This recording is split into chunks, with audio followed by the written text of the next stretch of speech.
el gobierno boliviano en los diferentes foros, pero también aquí con las organizaciones sociales. Muchas sintonías, ¿no?, con el trabajo de Elizabeth, que más bien viene de una organización no gubernamental. Es decir, unas sintonías súper interesantes y por supuesto también habrá discrepancias que en este momento no se han expresado, pero en términos de la temática del agua y las opiniones, lo que planteó Marcelo. Esta alianza, sí, digamos, de conciencia, estas presentaciones como que muestran una vertiente, pero lamentablemente esas sintonías tal vez son de un colectivo todavía pequeño. Hay otras alianzas más grandes, más complejas, ¿no? Eso hay que saberlo, porque a veces uno diría, bueno, pero mira aquí, parece que iglesias, instancias ligadas al gobierno o organizaciones no gubernamentales están manejando el mismo lenguaje, pero bueno, simplemente para destacar esto, agradecer a Marcelo, agradecer a Carla. Elizabeth nos dice que tiene que salir, así que le agradecemos por su participación.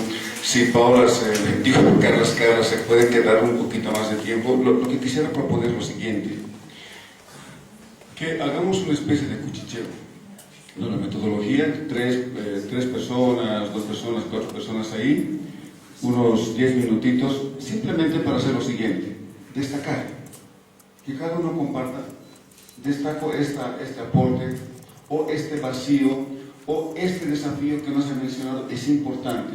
Vamos a compartir eso, y sobre eso entonces tenemos una reacción.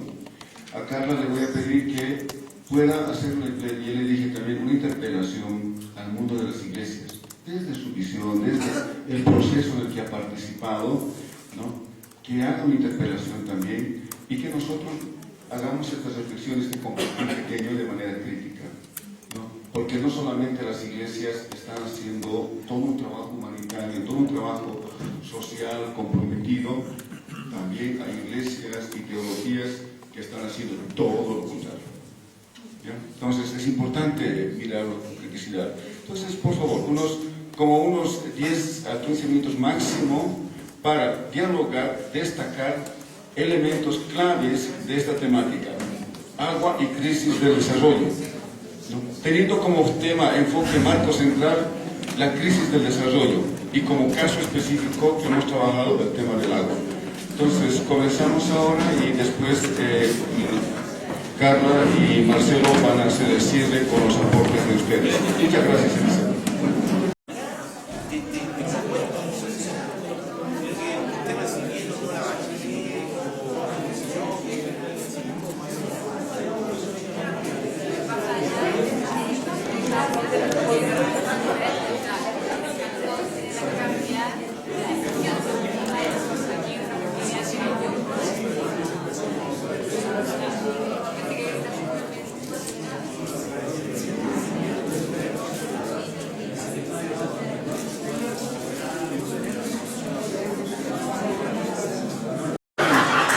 Hagamos las carpas y nos quedemos ahí.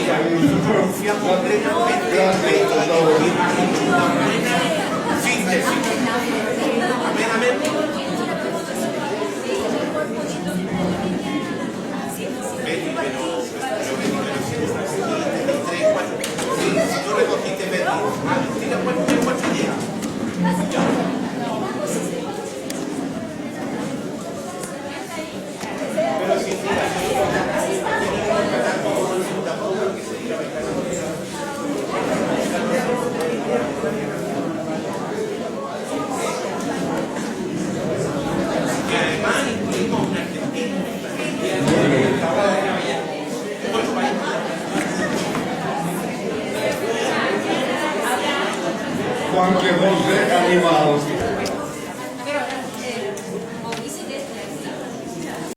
Siento que transmite esa energía del grupo. Sí, adelante. O quien sea del grupo que quiera. Pero Catalina se la asignamos a la compañera acá. Ah, muy bien, muy bien.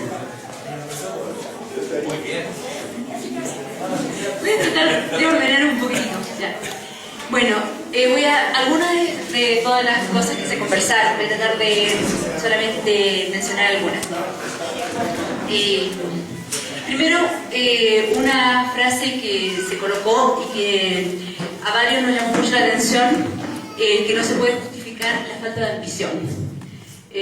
Nos pareció, nos dio mucho para reflexionar y que muchas veces por llegar a consenso, para tener consensos, se sacrifica o no se es más ambicioso. Después una compañera boliviana nos hacía ver un poco la distancia que había entre lo que se avanzó a nivel de cambio en la Constitución o en la letra, ¿cierto? Y lo que es la realidad. Entonces, esta falta de congruencia, que al menos aquí en Bolivia todavía era un desafío como avanzar la realidad o poner la realidad a la par también de lo que se había avanzado a nivel de los cambios más legislativos. Por otro lado, bueno, sentíamos que claramente frente a este tema se necesita un contrapeso para poder cambiar o poder... o sea, sentimos que ahí había un desafío. El gran desafío es poder trabajar en fortalecer la ciudadanía, una ciudadanía organizada, una ciudadanía informada, una ciudadanía articulada, que con una visión estratégica para poder realmente un poco hacer con este contrapeso y poder mejorar o poder llegar al menos a tener un contrapeso frente a las grandes empresas que tienen muchos intereses en el agua. Y por último, nos llamaba mucho la atención cómo las comunidades eclesiales estaban metiéndose con fuerza en este tema y lo veíamos como algo muy positivo y optimista.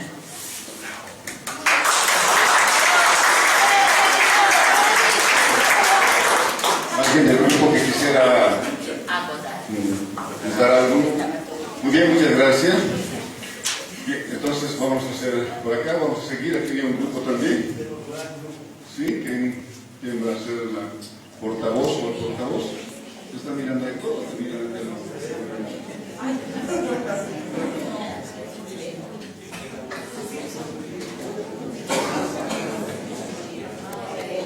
En realidad quisiera aclarar que no tengo el gusto de ser la portavoz de mi grupo. Sin embargo, casi a nivel personal, no sé si mis compañeros del compartir están de acuerdo, pero a mí personalmente, y lo compartí en el grupo, me parecía muy importante dos cosas.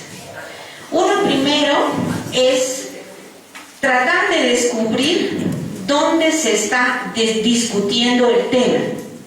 Lo que pasa es que desde las experiencias muchas veces que se viene realizando, hacemos una acción y un discurso profético.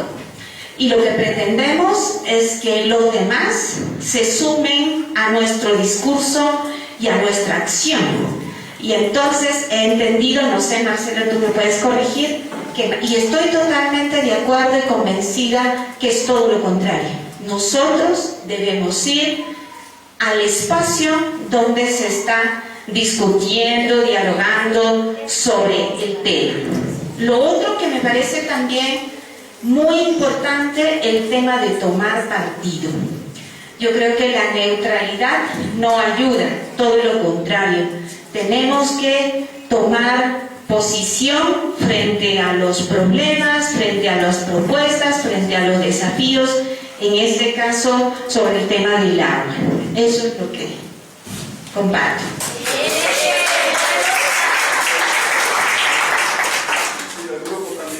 Sí, algo cortito.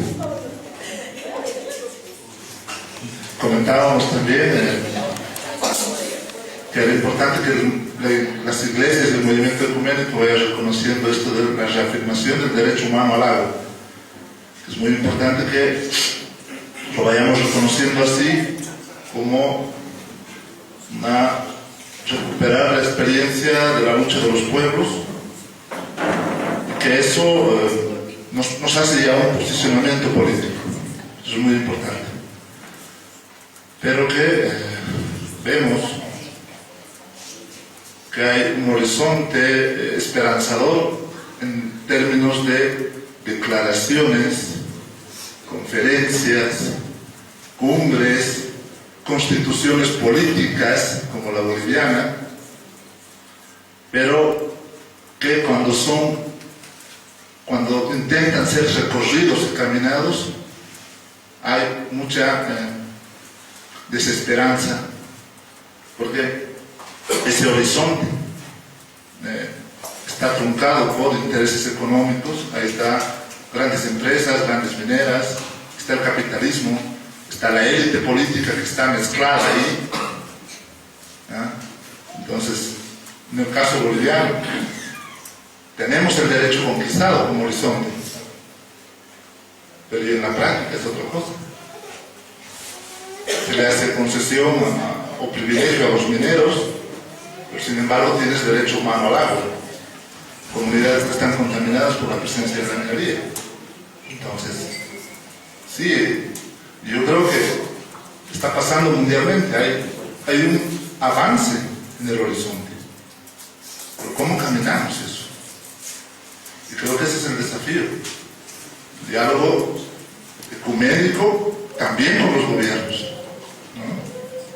Habrán cosas que nos van a separar, pero yo creo que hay muchas que nos van a unir.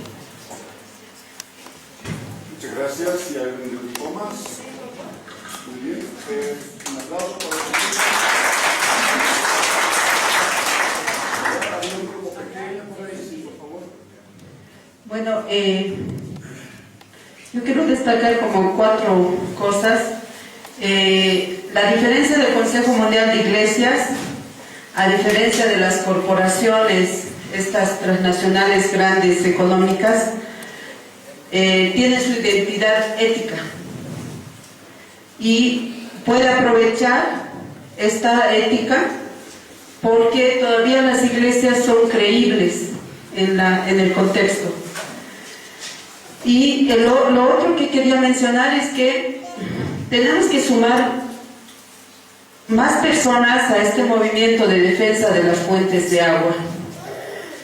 Construir nuevas formas de relacionamiento para el cuidado de la creación. Creo que eso es una tarea de todos y todas. Las iglesias pueden hacer más cosas, pueden incidir en los gobiernos, pero como que todavía están empezando a caminar y creo que ahí tienen un camino grande por recorrer. Y lo otro,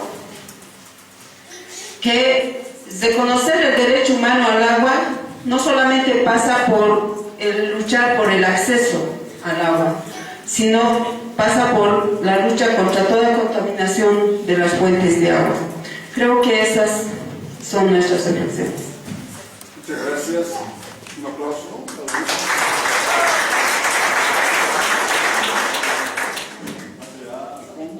El grupo. ¿Eres portavoz?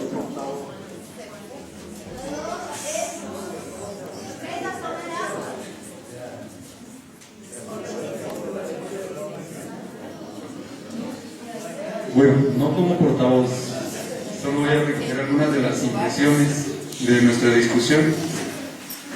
Hablamos sobre que las 2 charlas y la tercera también dibujaban un panorama en donde la lucha por el agua ubicaba actores importantes, y en mi caso yo señalaba el hecho de que el Estado aquí podía constituirse, entendiéndolo como conjunto de leyes e instituciones, como un aliado en esa lucha, ¿verdad? No un aliado activo, sino que hay que apuntarle y presionar políticamente también para que actúe con contundencia, comparándolo con otros países, por supuesto, ¿verdad?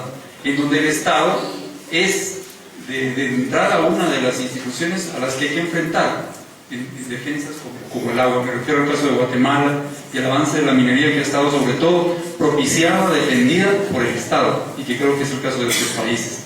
En ese sentido, entonces, ver lo que ustedes presentaban como esperanzador, en el sentido de que hay avances, quizás en el tiempo, son insignificantes cuando uno lo mide en lo inmediato, ¿verdad? Y con el avance depredador del sistema en términos de que la contaminación avanza a un ritmo que nosotros no logramos alcanzar con nuestras luchas sociales. Entonces, en esos ritmos, ¿qué nos espera, verdad? Y ahí entiendo la desesperanza un poco de los colegas bolivianos cuando dicen que sí, los logros no se reflejan en la práctica cotidiana.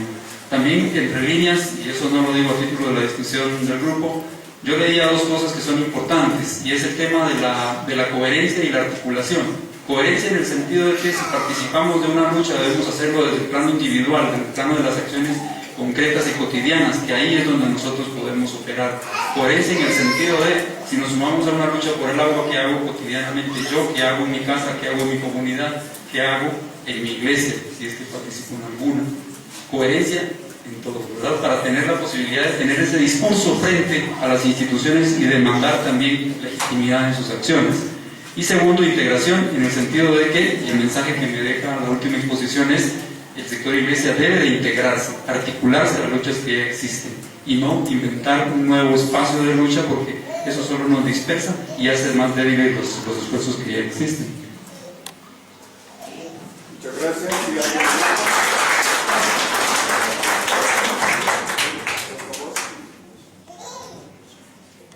Gracias, buenas tardes.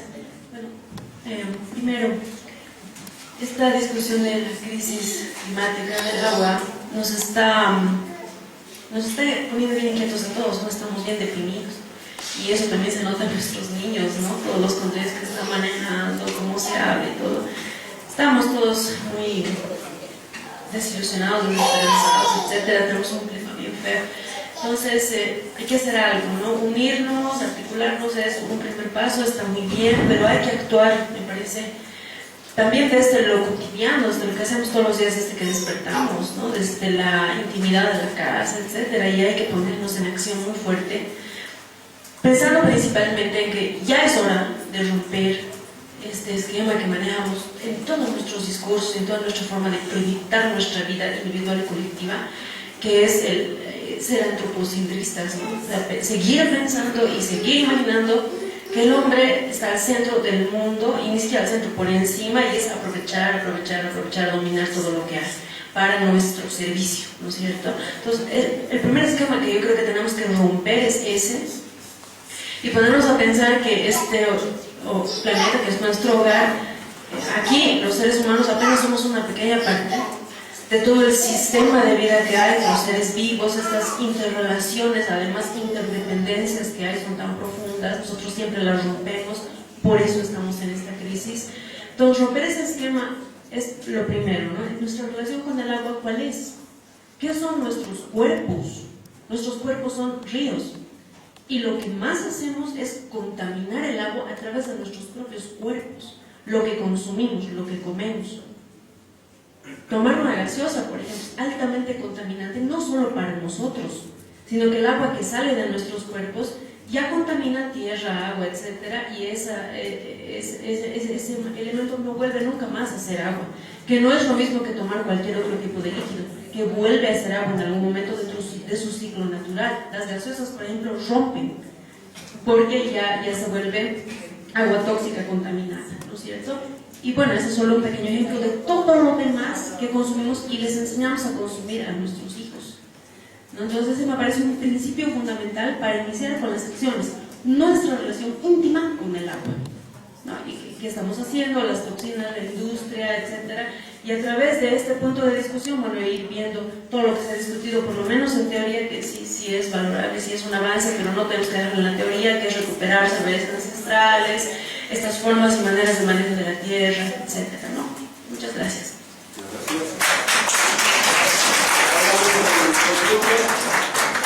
Violeta, por ahí, del grupo, Buenas tardes. Además de las reflexiones que hacían en sus grupos, pensábamos en soluciones y fortalezas que podemos tener en nuestras iglesias y vemos como una oportunidad grande el hecho de la educación, ¿no? ¿Cómo podemos trabajar la educación en los diferentes espacios con los que contamos? Por ejemplo, en la Iglesia Católica tenemos la catequesis, en la que se trabaja con niños pequeños, adolescentes, jóvenes y adultos también, y también tenemos las Eucaristías. De igual manera, en las otras denominaciones hay espacios de formación, ¿no?, donde se puede abordar la temática, y también momentos de espiritualidad. En esos momentos en que nos encontramos tal vez más vulnerables, cuando compartimos las celebraciones, podemos sensibilizar a los creyentes, ¿no? A nosotros como fieles, como cristianos, cristianas, o de la denominación que seamos, o de la religión que seamos, nos cuestionamos, ¿no?, sobre nuestro lugar en el planeta y nuestra responsabilidad frente a los bienes y frente al agua, sobre todo. Gracias.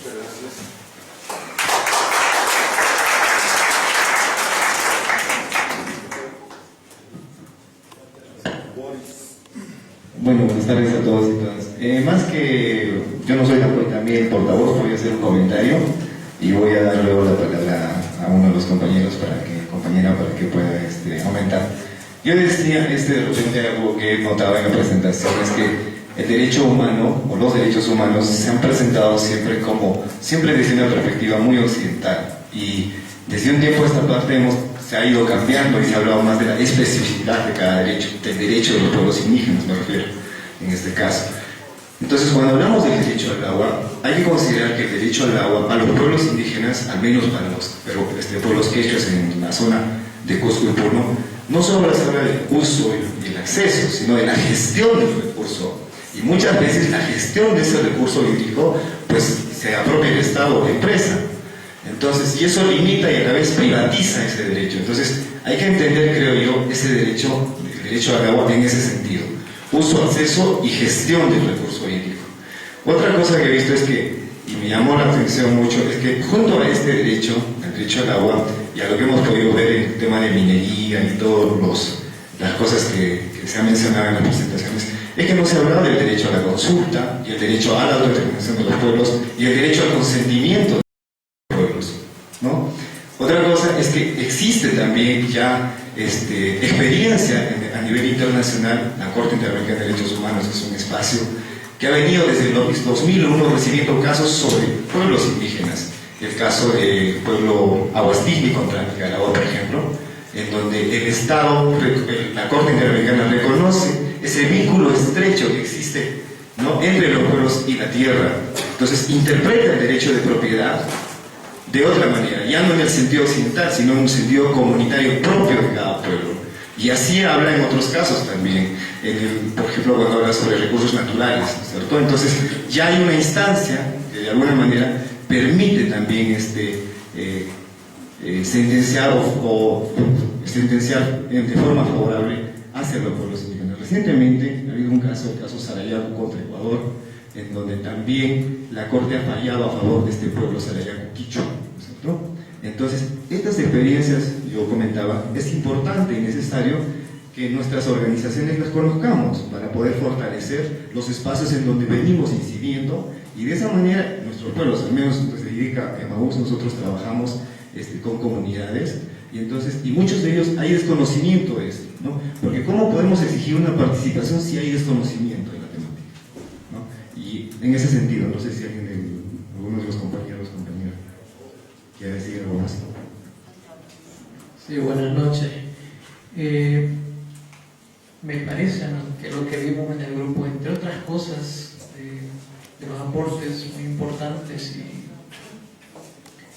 y las experiencias que nos comentaron, que bueno, muy acostumbrados a esta visión profética de la historia, nos olvidamos que es necesario acompañar los procesos, no como los primeros, sino como los últimos. En ese sentido veo que en estos ámbitos se tiende a girar mucho, y esta es percepción personal mía, en torno a la importancia de la base, lo cual no pongo en duda.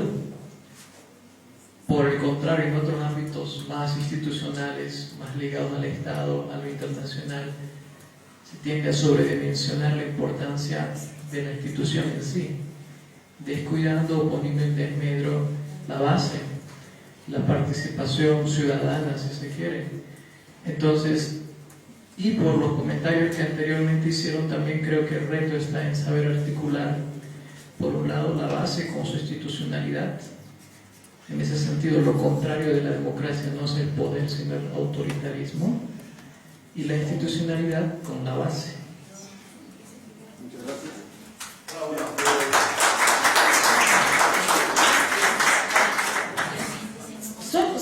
reforzar esa parte de mencionar el compañero que salió en el grupo,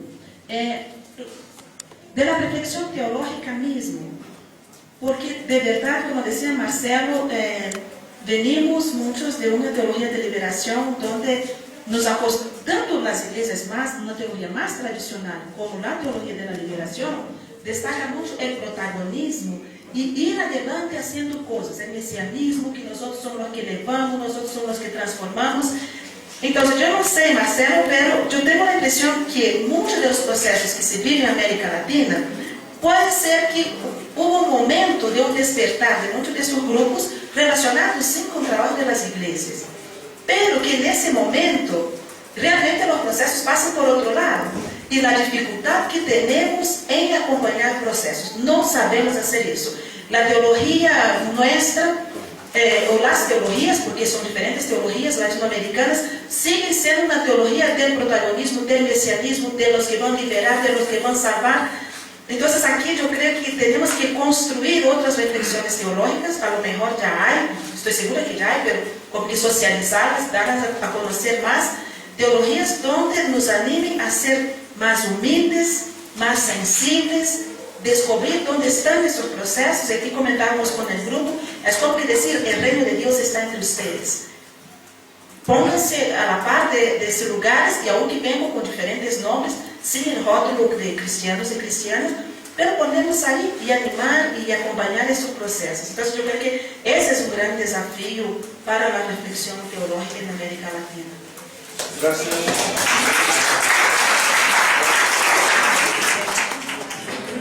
Bueno, nuestro grupo comenzamos reflexionando de lo interesante que habían sido las tres intervenciones. Nos llevaron a pensar muchas cosas y algunas de ellas las voy a compartir acá.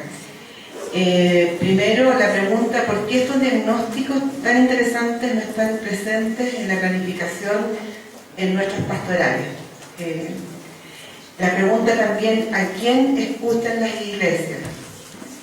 Luego, también a partir de la intervención de Marcelo, nos quedó dando vuelta la idea de que sí existe ya una práctica de trabajo en comunidad que permite que mucho de esto sea mucho más fácil de hacer, cómo no aprovecharlo. Y recogemos también esta idea de estar dentro de los procesos. Luego también surgió la pregunta por la teología, qué imágenes de lo sagrado estamos transmitiendo cuando reforzamos la idea de ser mayordomos, y pensamos que ahí hay una reflexión importante que hacer. Quizás también otras teologías, formas de pensar de pueblos originarios nos traen una mirada distinta, de ser parte de una red, de ser parte de toda una creación, una más, y nos parece interesante profundizar en ello. Otra idea que salió son los rostros distintos en relación a esto mismo, la relación con el agua. Las mujeres a lo mejor no están teniendo la misma relación que los hombres, a lo mejor las mujeres tienen en términos de horario una relación más directa en la vida cotidiana. Eso también es importante preguntarlo. También hay otros que están explotando el agua y también hay que ponerle el rostro para que nosotros ubiquemos si vamos a denunciar, cuál es la relación nuestra hacia ellos. Se dieron ejemplos acá, como en el caso de Perú, con las mineras, y obviamente en todos nuestros países también están. ¿Cómo reconocemos distintos niveles? Y finalmente hay una pregunta que nos hicimos como integrantes de instituciones que trabajan con Misión 21 hace tantos años, y cómo hay una fuerza que ya tenemos para quizás tener una palabra en espacios internacionales. Aquí nos mostraba Marcelo el rol del Consejo Mundial de Iglesia, de Alianza, y quisiéramos ver a Misión 21 también presente con palabras, porque llevamos muchos años trabajando y probablemente son estos espacios los que nos llevan a levantar problemas que luego estén presentes en nuestras planificaciones. y que con la fuerza de distintas mesas en distintos países podamos tener acciones más efectivas. Bravo.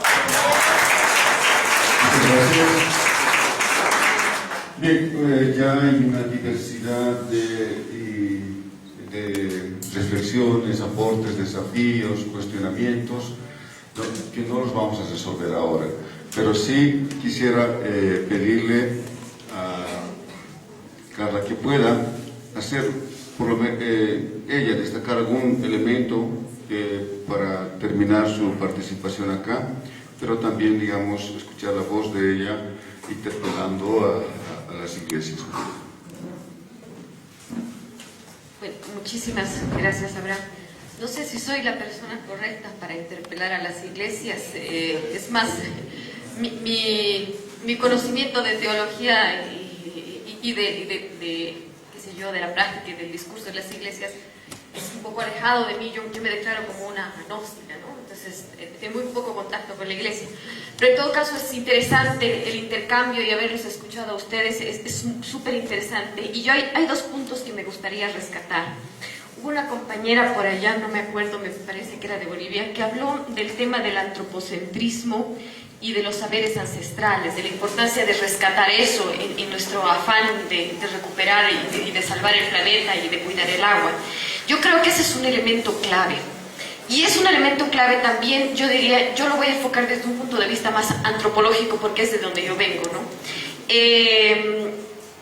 Yo pienso que en la espiritualidad andina, no me gusta decir religiosidad porque suena menos, en la espiritualidad andina y de los pueblos indígenas, la diferencia entre naturaleza y religión no existen, no son dos palabras distintas, son una sola concepción, porque los pueblos indígenas entienden a la naturaleza como algo sagrado.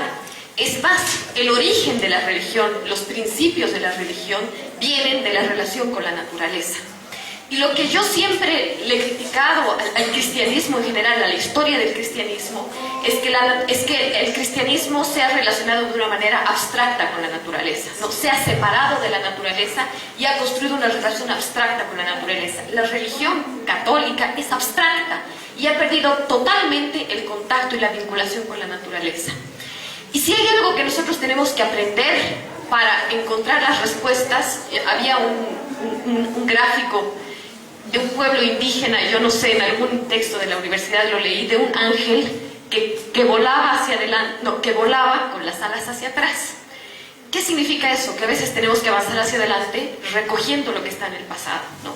Y yo creo que en este afán, nuestra compañera de Brasil preguntó, ¿cómo hacemos ese cambio civilizatorio que parece una palabra tan grande, tan abstracta y nosotros nos sentimos tan pequeñitos frente a eso? Y yo creo que una parte de la respuesta está precisamente en la recuperación de esas visiones que perdimos de nuestros ancestros, ¿no? Esa relación holística con la naturaleza, esa relación espiritual con la naturaleza que ya no está más en el mundo occidental. Entonces, esa interpelación a mí me parece importante, pensando que también una de las premisas históricas del catolicismo ha sido siempre esta idea de que Dios hizo al mundo para el hombre, ¿no? No sé, probablemente ustedes la discutan, pero existen muchos sectores de la iglesia. Dios hizo el mundo para el hombre, apropiate y enseñoréate de la tierra. Están realmente en la raíz del pensamiento moderno, ¿no? El pensamiento moderno que utiliza la naturaleza como algo, un stock de recursos, algo que tenemos que utilizar y que existe para nosotros. En realidad yo pienso que la naturaleza no está para nosotros somos una piecita de la naturaleza. Y lo que hemos perdido de vista es nuestro rol como pieza de la naturaleza, como parte, como una fracción de la naturaleza. Y por ahí pienso que va uno de los caminos, ¿no? Y el otro aspecto que quería resaltar también es, ya hablando desde una perspectiva más desde el desarrollo sostenible, hay una teoría que a mí me gusta muchísimo, que en Naciones Unidas nosotros hemos tratado de posesionarle, hay una discusión sobre los teóricos del degrowth, se llama, ¿no? Que es el decrecimiento. Ellos plantean que en realidad la palabra crecimiento ha llegado a sus límites, ¿no? Estamos en los límites del crecimiento, porque los límites los da la naturaleza, ¿no? y ahí recupero el gráfico que planteó Eli, de ese círculo, el cambio climático, su límite, el agotamiento de la biodiversidad es otro límite, la acumulación de nitrógeno en el ambiente es otro límite, es decir, estamos llegando a los límites del crecimiento, ya no podemos crecer de la misma manera. Y otro de los datos es, por ejemplo, el petróleo se está acabando, ¿no? Si la población sigue creciendo al mismo ritmo, va a aumentar la demanda de petróleo y las fuentes de abastecimiento de petróleo están disminuyendo. Entonces vamos a entrar a una crisis de petróleo que ya algunos teóricos dicen que ya la hemos pasado, ¿no? Que ya la crisis del petróleo del 2008 era el primer síntoma. ¿Y ustedes se imaginan qué pasará en una sociedad sin petróleo?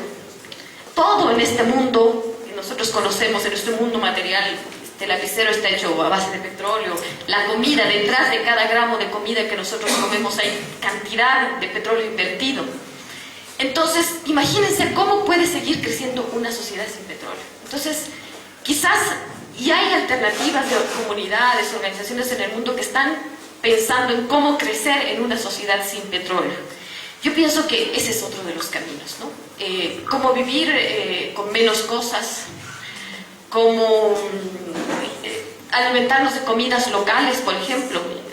La frutillita que viene de la China, se ha invertido cualquier cantidad de petróleo en traerla a la frutillita de la China hasta aquí. Sí podemos comprar nuestras frutas locales, ¿no es verdad?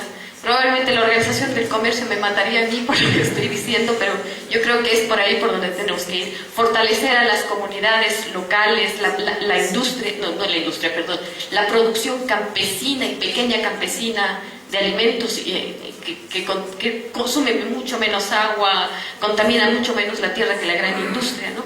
Entonces, esas alternativas yo creo que hay que ir viendo. Yo me quedaría con esos dos puntos, me gustaría pasarle la palabra a nuestro compañero. Casi digo tremenda teóloga. No, gracias, realmente gracias por tu interpelación y por tus palabras. Y entonces, Marcelo, tienes también.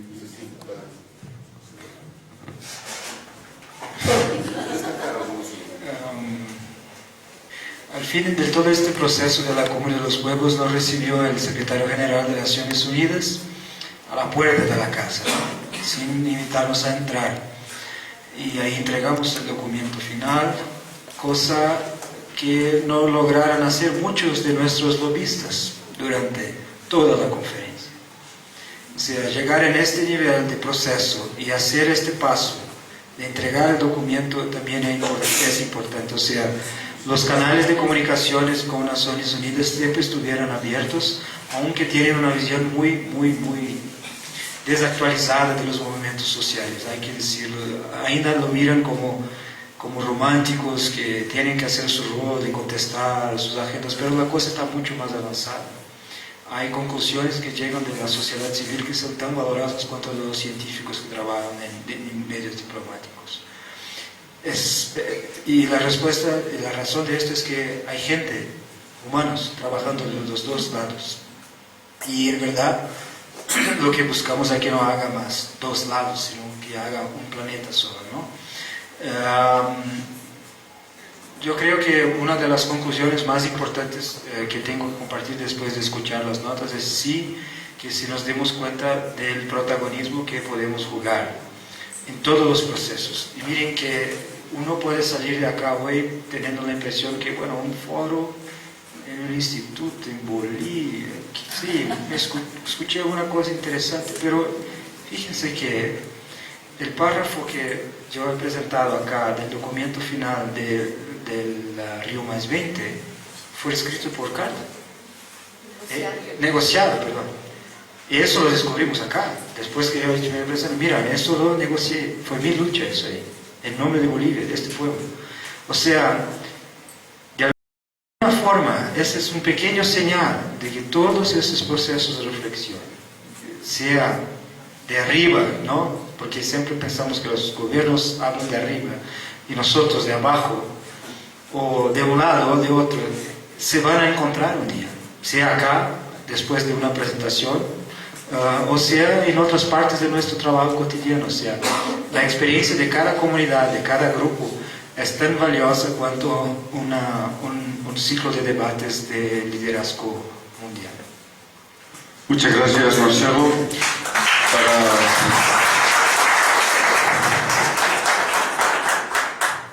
para afirmar con las últimas palabras de Marcelo que Misión 21 se concibe como una comunidad internacional de aprendizaje. Y todo lo que hemos tejido, lo que hemos dialogado aquí, todas estas experiencias y procesos que hemos ido viviendo, entonces alimentan, ¿no?, otros momentos, otros espacios.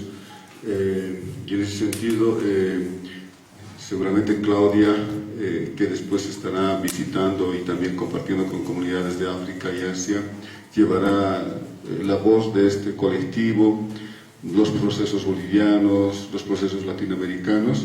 Entonces, eso es así. También Misión 21 ha ido a construir estas redes de solidaridad y de posicionamiento mutuo. Quiero invitar a Claudia para cerrar este evento.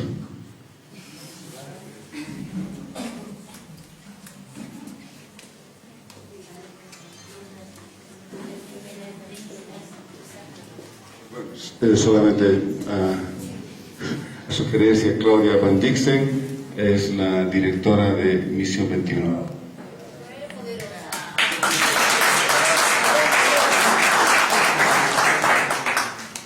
Ese foro es parte del proyecto continental de los contrapartes de la Misión 21. Ustedes no saben cuánto trabajo han hecho sus compañeros de Sudamérica, las iglesias de Asia y África con los cuales estamos colaborando. Ellos todos tuvieron, porque era la iniciativa de los sudamericanos que se trabajaba ese tópico, agua y crisis de agua. Entonces, cuando yo estuve hace un mes en Hong Kong con los contrapartes de Asia, entonces tenía que escuchar mucho de que primeramente no sabían qué hacer con eso y después han trabajado eso sí y después salen muy buenas cosas. Y por eso muchos saludos también de los contrapartes de Asia. Era un privilegio, yo creo, de haber escuchado a esos expositores, a Carla Espósito, a Elizabeth Peredo y a Marcelo Schneider. Disculpa, voy a pronunciarlo en alemán, Schneider. Es nombre alemán, Schneider. Era un gusto y realmente un encanto poder seguir a sus reflexiones, ideas y a sus esforzamientos, o eso me falta casi la palabra, nos empoderaron mucho de seguir en estas reflexiones y de valorizar lo que tenemos y de no echar a perder más de lo que ya hemos echado a perder. Pero el gran aplauso, además del gran aplauso de los expositores, pertenece a Abraham Goldke, nuestro anfitrión, a Cecilia Castillo y a Doris Muñoz. Él han hecho todo el trabajo de planificación y para que nosotros estuvimos tan bien acogidos, que hemos disfrutado de esta tarde. Entonces un gran aplauso por ese gran aplauso.